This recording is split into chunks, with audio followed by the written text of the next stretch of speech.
So you a fucking muscle in the place. I'm King Kong. Got white girls that come and see my face. To all you rappers, I'm having a sell hat rack. Since you carry around so much cat.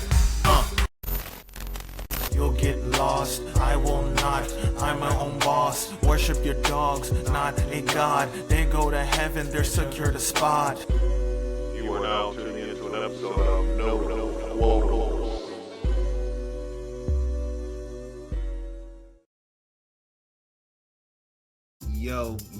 Yo.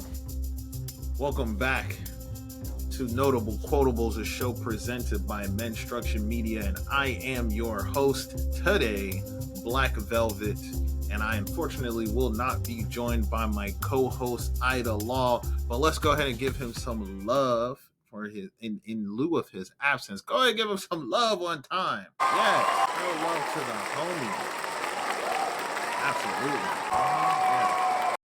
All right, so let's go ahead and get right into it. Let's get started today because we got a good one. This is we're going to call this the Atlanta Holiday Special. So for all the people that are watching, thank you for watching. Make sure you go ahead and like and subscribe. And for those that are listening to the podcast version of this, make sure that you go ahead and follow on whatever platform you're listening on. Go ahead and give the show 5 stars and make sure you share with cool people. All right. Now, if you're new here, then we start off the show the same way every time. We got to start with a segment entitled The Worst Lyrics That I Heard Last Week. And really to kind of follow through with the theme that's going to be for this episode, keeping things about the ATL, Atlanta based. And so these lyrics today come from a song by 2 prominent Atlanta rappers, as a matter of fact, and it comes from the song Ready, Set, Go from Killer Mike featuring T.I. Now, before we get into it, I do want to say Killer Mike, I truly do not understand on his solo career how he has been able to have the mainstay appeal, if we can even call it that he has. Now, I think truly it's just proximity, since I want to say his mentor and the person who discovered him really is Big Boy of Outkast fame. And, you know, maybe just being in that Atlanta sphere, which is a very significant hub of hip hop, maybe that's just keeping him afloat. I don't know. But Killer Mike does not ever cease to disappoint me with his performances. They're not great on the solo side. Now, when he's with RTJ, his group Run the Jewels, which I don't know if they're still together and if they're still making music, but they're slightly better performances. And I don't know if that's because there's another person, so I'm hearing less of him, if there's more features involved. I don't know, but it just, Killer Mike, it's just not hitting. There's something missing, and they're very elementary bars. Like the bars that come from Killer Mike very much so remind me of lunch table freestyles in high school. That's it. Like, he never evolved past that skill level. That's just where he was at when he got discovered and he got found, and they told him, hey, that's good enough. That's all we were looking for. So I don't know. It's been extremely disappointing every time, and this is no different. But this example is especially egregious because it's beyond just being mediocre. It's to the point where Killer Mike's delivery on this song is lackluster all the way across. Like, it sounds like it's his song, but it still sounds like he phoned it in for some reason. There's no real energy. There's no real essence. The bars are paperweight bars all the way through. The flow is beyond basic. It just doesn't, none of it lands. It doesn't come together. The only thing that really pulls the song together for me is the sample in the beat. And I don't know what the sample is, but the sample sounds kind of dope. And T.I. doesn't even come in to save shit, because even T.I. didn't want to come in and bring some of that appeal. You know, he didn't bring any of that. He had a feature, and I thought it's because he has a verse. He doesn't. So it's ridiculous. But that's enough teeing it up. Let's get into the actual lyrics right here. So we're right here, and Killer Mike says in his first verse, he says, rap do and y'all niggas delinquent. You better find another nigga to link with. Cause the nigga you link with is a lie, fool. I used to bully that monkey nigga in high school. Yeah. Now, I don't know. I don't know if this is one of those situations where people listen if they're listening. Because again, I don't really know who falls into Killer Mike's fan base or if he has a fan base. Killer Mike feels very much so like a plant to me, but another conversation for another time. I don't know if people just overlooked that. I don't know maybe if this song just didn't have the acclaim or it just wasn't getting spun like that. But when I heard it, I immediately paused the song. I was riding down the street. It came on in my rotation because I did not add this song to any of my playlists, but on one of the rotations that I was listening to, it came on and I paused it and I rolled it back. I rolled back the song like 30 seconds just to make sure that that's what I heard. First of all, the overall setup of these lines is ass.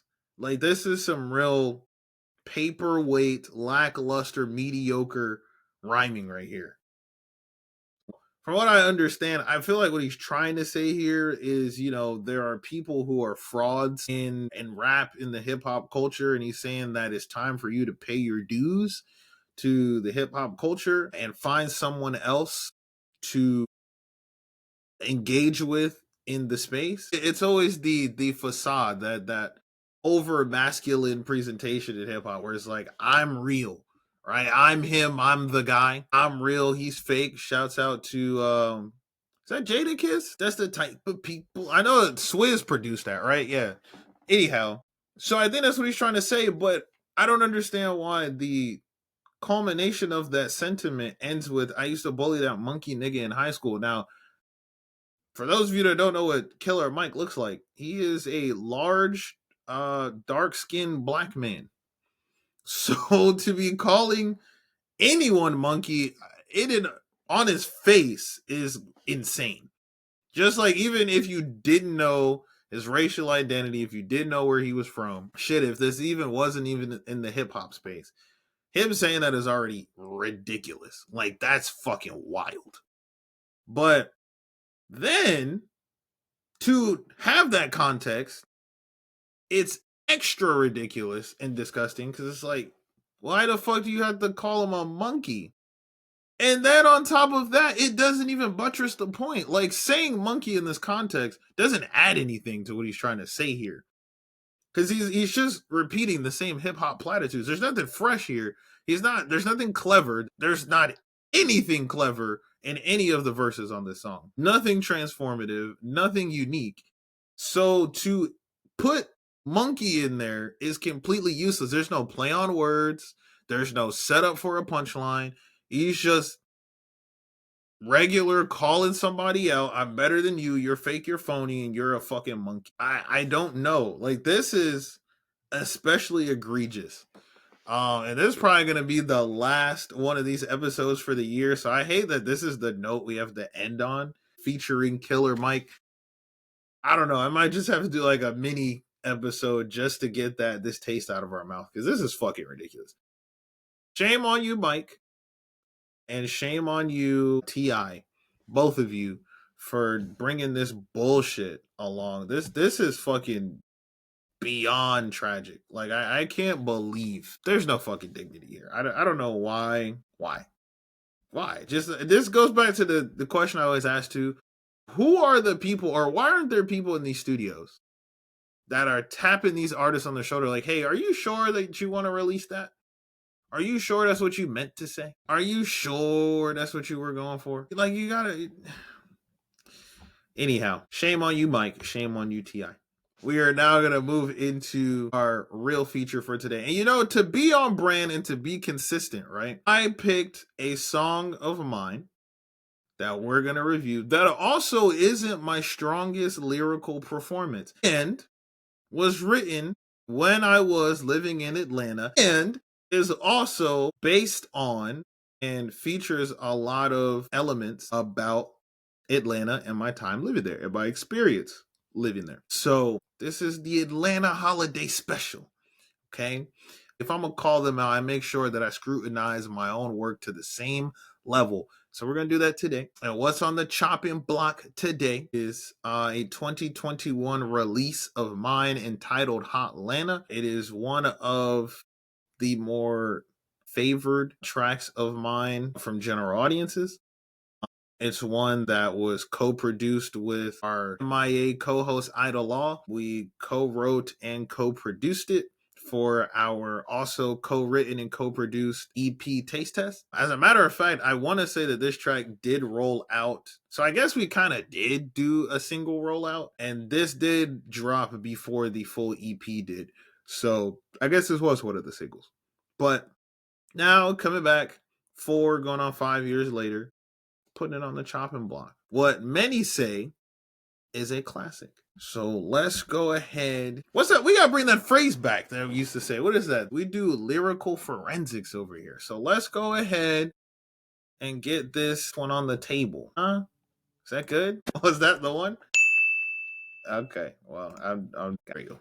Over there. Yes, sir. All right, so going into this first verse here. Now, this track is kind of a storytelling track. Each of the verses on it, there are 3 verses. Each takes its own retelling and recounting of kind of some general experiences while being in Atlanta and coming at it from different perspectives. I had the first verse, so I kind of opened it up and let it off. And my verse here features my experience being a college freshman in the West End of Atlanta, in the Atlanta University Center, and just some of the hijinks and shenanigans that ensued, and just living and being wild, right? So just kind of recalling that in my own way.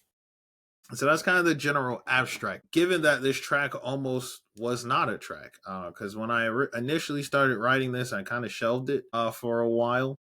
As I said, it came out in 21. I started writing it probably back in 19. So I wasn't really going to produce it. I just didn't feel great about it. I didn't think it was an awesome track. But then getting together with Ida Law, sent it to him. He got his ears on it. He thought it was awesome. He was like, we have to do this. And so that's how it came to be. So let's see what we were talking about. So first, we got to break it down on the syntactical level, right? So here we go. So first, starting off, we got that in the back of my head. I hear the murmurs screaming bloody murder. So we got that sound and that E sound, that screaming, right? Remember when I burned that chick from Murner? Guess that'll learn her. So you're hearing that It's a lot of right? In the big peach to get my degree, but all I find is debauchery. A plethora of dark skins and their mixed friends that let their assets go free. So you got that I and that E, and that E sound. That I and E sound are going to keep featuring throughout until the end of the verse. So you got your I, and you bringing in that ass sound with assets. Yeah, be free. Who you be, the man on campus, let me be. So you're hearing that E that's hitting and it's bringing it together. She carries cash, maintains ass. She can rap, man. Let me see. So now that I and that E, those vowel sounds playing off of each other. AUC, the black body of scholars, rappers, pimps, and priests. Yeah, it's HBC. You can see why the melanin is king. So even as I'm just trying to read it dry, you can already kind of hear how the cadence is building with that. Or smoke that joint on that street that touched Martin Luther's feet. Where I was hungry, couldn't sleep, missing dinner to feast on beats. So you got that E. The E is just, that is what's joining everything together. Makes Amanda Morehouse mature millions turn a nigga to a niche. R.I.P. Rayshard Brooks forsook by the same city. Right? So you can hear where you can hear the cadence in there. You can hear how those vowel sounds are really anchoring everything together with the is and the as and the e's. Very simplistic, not especially complex, especially coming off of last episode where we looked at arachnophobia, which overall was a much more complex and layered concept thematically, but also in how it was developed structurally, and the syntax and diction that went into that was a little bit more complex. So already acknowledging that. But then also, just to go back to Killer Mike, I would say just off of first read going through, this is already a stronger verse than either of Killer Mike's verse on Ready Set Go. So I'm just saying, you know, Big Boy, you can hit me up. T.I., you can hit me up. I just, shit, Mike, you can hit me up. You need a ghostwriter. Clearly, I got you, bro. These bars are much stronger. I'm just saying. And I wrote this years ago. I don't even know when that shit came out. This years ago. So the pen is only better now. The pen is better now. Okay? The pen is only doing better things than it was doing back then. Are you understanding what I'm saying? The pen is better. All right. So let's really get into the verse here. Here we go. So in the back of my head, I hear the murmurs screaming bloody murder. So I started off, I'm trying to set the imagery of me looking backwards into my mind. It's a recollection. I'm setting up the storytelling aspect of going down memory lane, so to speak. So I'm saying in the back of my head, I hear the murmurs, like, you hear those voices in your head, not the schizophrenic type, but, when you're recalling something, you hear the voices of different people or yourself as you're recalling something, in a dreamlike state. And then screaming bloody murder. So in this case, this is just kind of adding to the imagery, screaming bloody murder, as in going to that illusion of this being a dream state.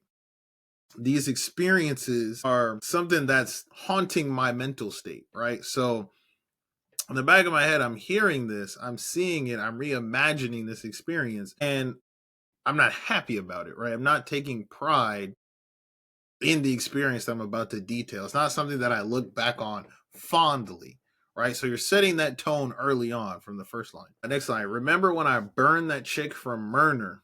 Guess that'll learn her. So again, setting up that imagery, right? The negativity, there's kind of an acrid nature to it where we're using terms like burned, right? Murder is in there. Even murmurs, right? Because they're not clear voices and sounds, they're murmurs. So here, what I'm saying is there was a young lady that I was dating at the time who resided in a residence hall that was called Murner. So that's where Murner comes in. To all my AUC alums, you know exactly what I'm talking about. And so it was a tumultuous relationship, to say the least. There were words exchanged, there were actions committed, there were things that should not have.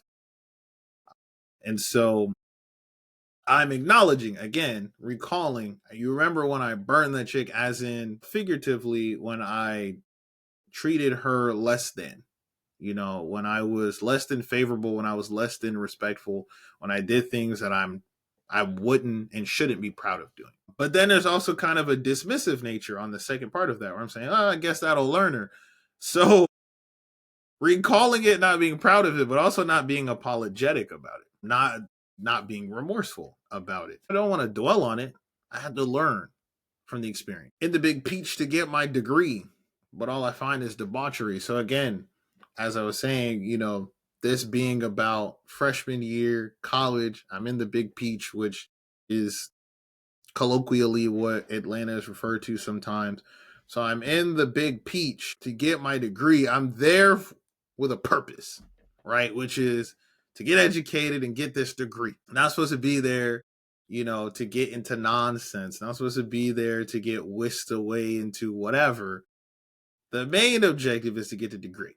Now, obviously, you gotta have fun. You gotta enjoy yourself. You gotta live a little, which I did, probably more so than I should have. And that's being detailed in the second part of that line. I'm saying, yeah, I'm here. I had a purpose. I have an objective, but I'm already getting caught up in the debauchery. I'm already getting caught up in the annals of Atlanta and the drama and the nonsense.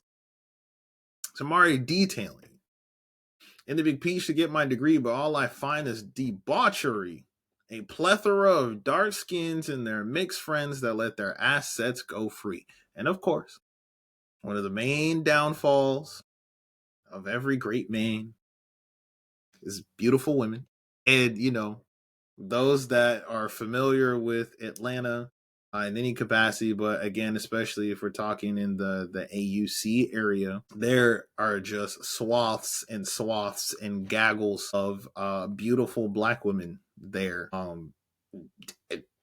a stone's throw away at all times. And so, being someone who was not from that area, such a high concentration of beautiful Black women, attainable ones at that, it was overwhelming to the mind. And so it was just so much to take in.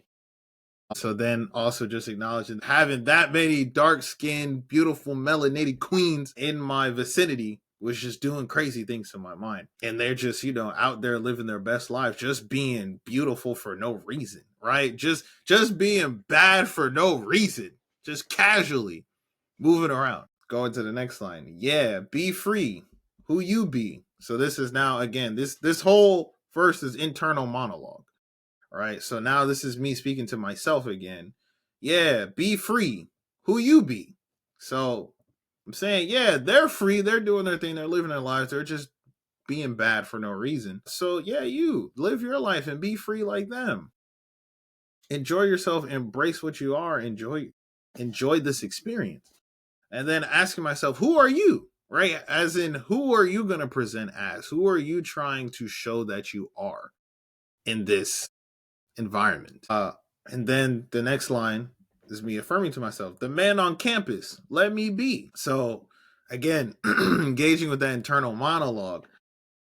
You want to be free? Be free. Be you. Who are you going to be? Man, I'm going to be the man. I'm going to be him. I'm going to be that guy. I will be known. My name will have influence in these AUC streets. That is who I be. That's who I need to be.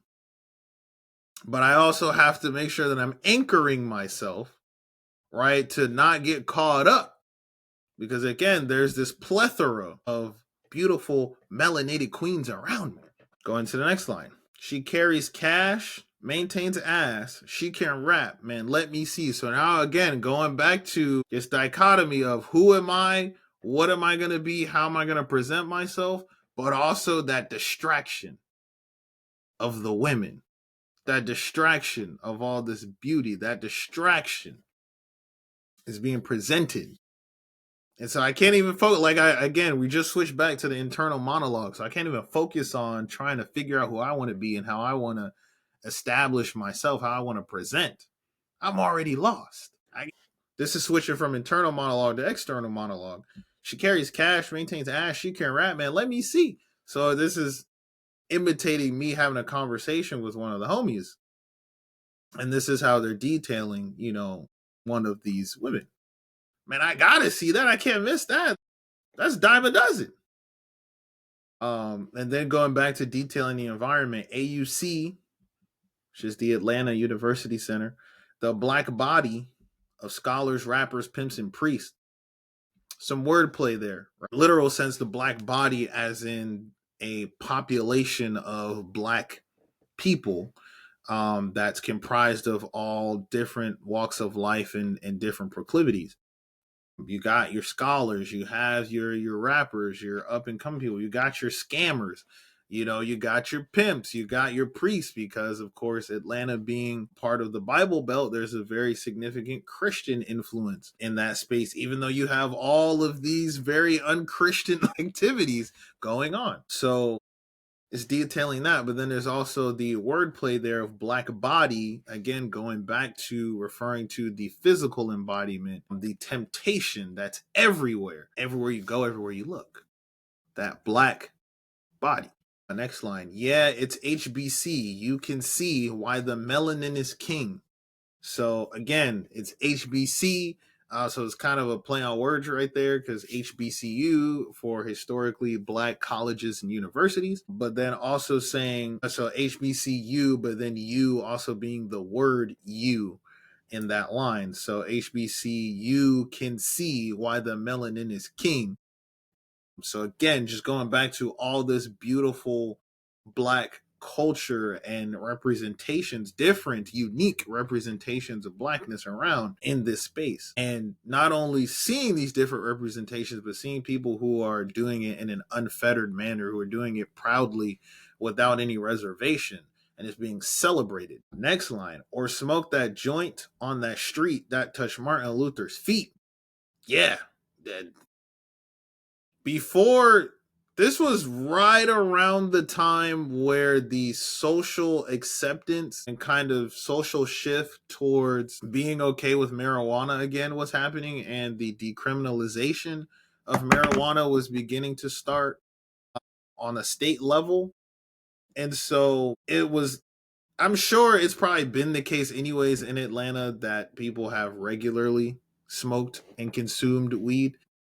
That was a world that I was very unfamiliar with. The first time that I really was in close proximity to marijuana and actually indulged was here at this time. So this is again kind of just building that landscape, right, of what's really going on in this arena, in this county, this area, this city that I'm in. It's just another aspect of it. And then again, drawing that dichotomy of you have this lifestyle, you're living comfortably, you're indulging, right? In great indulgence and abundance of culture, of beauty, of prurience in a lot of instances of, enjoying that, but then also keeping in mind the greater implications and ramifications of the space that you're in, because Atlanta has a very, very significant historical basis for this country, but especially for Black Americans.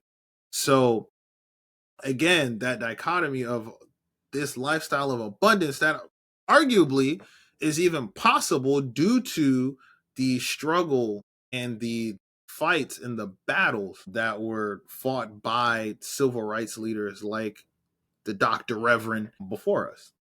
So all of that taking place at the same time. Next line, where I was hungry, I couldn't sleep, missing dinner to feast on beets.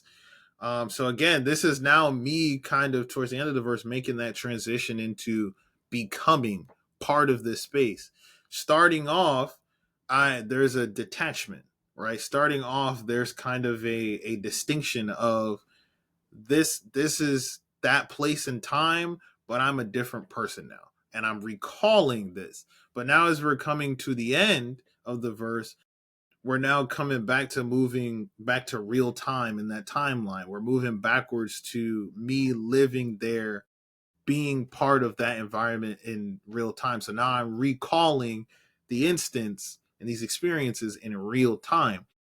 So I'm saying I'm hungry. I can't sleep. I'm missing dinner to feast on beets. And there's a play on words there with beets, because this is again where I really started to take rhyming and writing and recording seriously. And so there, I would stay up super late, after classes, after work, back in the room, just sitting at my desk and penning and writing and rewriting and trying new things. And in some cases recording, after my roommate would go to sleep.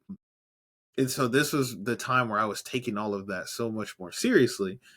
Then also the play on word beets there, because beets, like the vegetable, I'm saying that I was hungry, I was eating, which again, staying up late, you got to get your snacky snacks on. So feasting on those beets then makes a man of Morehouse mature millions, turn a nigga into a niche. Shouts out to that alliteration.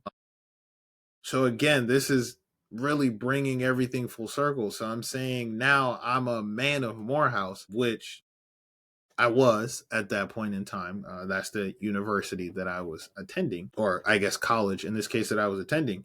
So I'm saying all of this, all these points, all this culture, all of this influence, all of this inspiration is what turns men of Morehouse into millionaires, right? So you have to be a part of it. You have to engage with it. So it makes that man of Morehouse mature millions, turns a nigga to a niche. So that's me right there acknowledging that dichotomy that's kind of been set up throughout the rest of the verse, where you can go from being just a nigga, right? That presentation and misconception of black people, especially black men, in society at large in certain circles. And you can take that and turn that into something of prominence. Even that can be something that's worth acknowledging. Even that can be something that has some degree of notoriety. Even if you don't aspire to be more than, if you're just content with being just a nigga, right? You can even turn that into something spectacular in this arena. And then closing it out with a memorial of sorts. R.I.P. Rayshard Brooks, forsook by the same city. And so that, for those who don't know, in 2020, I believe it was in 2020, there was a shooting. Rayshard Brooks was murdered by a police officer. He fell asleep in a drive-through, Wendy's drive-through, I believe it was. And this Wendy's, as a matter of fact, was quite literally down the street from the college I was at. I have been there. I had passed it. I knew exactly where this happened. And he fell asleep in the drive-through. Police was called. They showed up on the scene.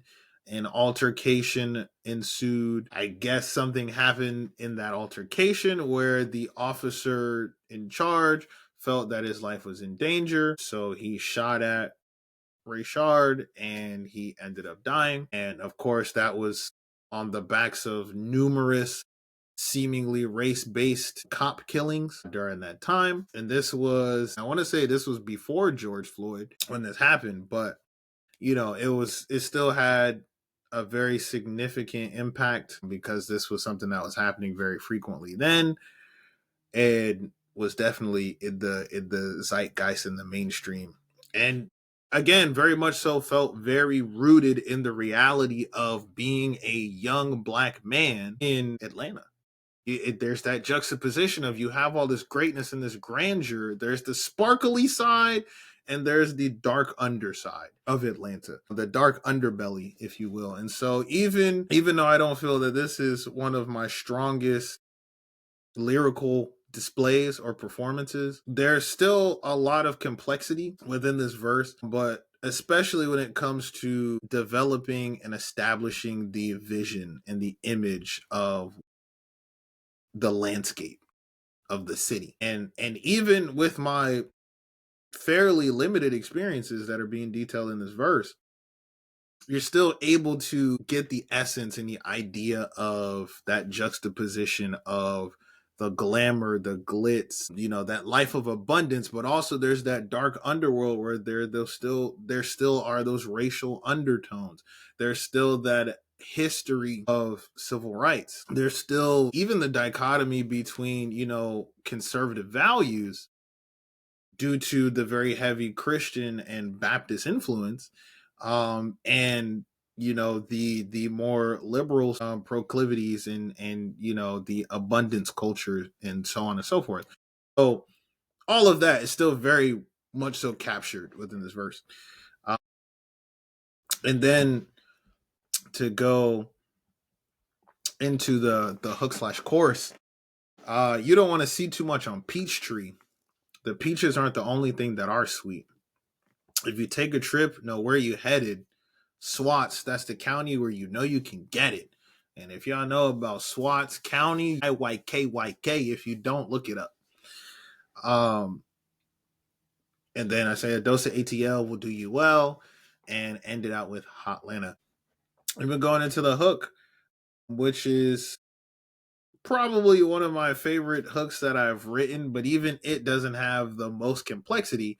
But it's still saying you don't want to see too much on Peachtree, meaning it's just not everything that you think it is, right? It's not what it seems like it's cracked up to be. The peaches aren't the only thing that are sweet, though. So obviously Georgia, in general, known for their peaches.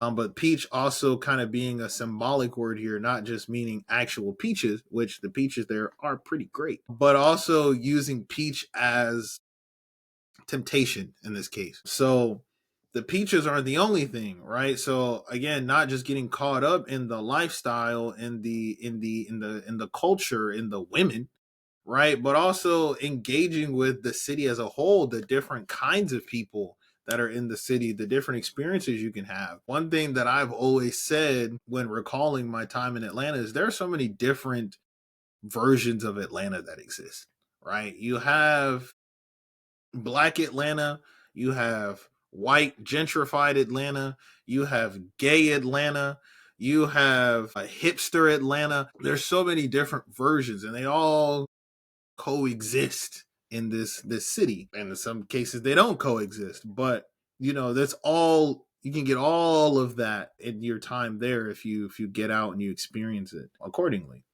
So that's, in a nutshell, my verse from Hotlanta. So let's go ahead and hear it, how it ended up being produced. This beat drops beautiful.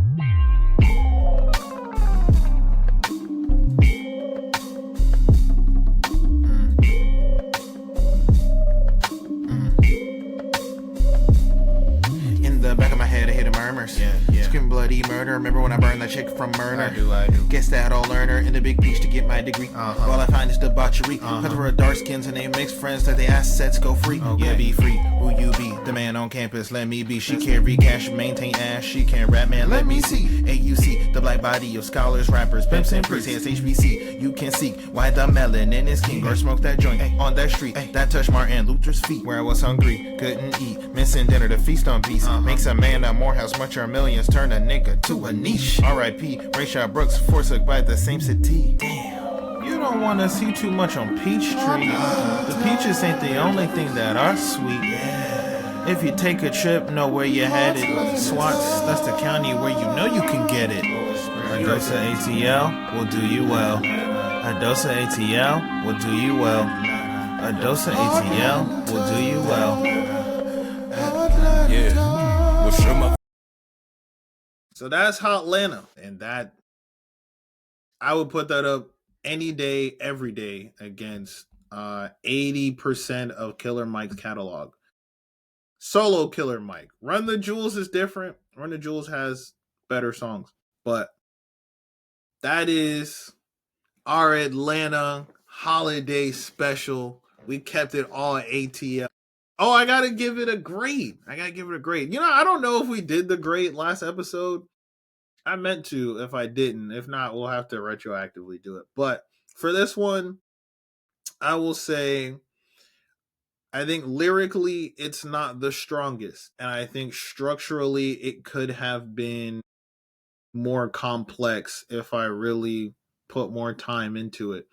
But I will say, for what the subject matter is thematically and also topically, for what was going on at the time that it was written, but even what's still going on now, and also capturing the essence and the overall juxtaposition that one will experience by living as a true Atlantean, I think it does a fantastic job, even in its simplistic state, of capturing all of that. So I think I would give it a solid 6.5 out of 10. You know what? We'll give it a 7. I'll give it a 7 out of 10, which is a C. I believe that's a C. So I think this is definitely a C grade performance from myself. I know that I can do better. I know that I have done better, but given what it was at the time where it came out, and given where I was as an artist at the time, I think it still is a very strong performance. And I do feel that all these years later, going on 5 years old, I think this track still does age well. My verse included. The track as a whole ages well, but specifically in regards to my verse, I think it also ages just as nicely. So, it's been another episode of Notable Quotables. I've been your host, Black Velvet. If you have enjoyed and you have made it this far, thank you. You are that much better and that much closer to being a better artist, rapper, writer, and producer yourself. So continue on your journey, fellow artists. But if you're just listening, just to listen and enjoy, thank you as well. And those of you listen on the podcast version, thank you as well. Make sure you go ahead and rate and you like and you subscribe and you share this thing with cool people. And I will catch you on the next one. I love each and every one of you. Peace.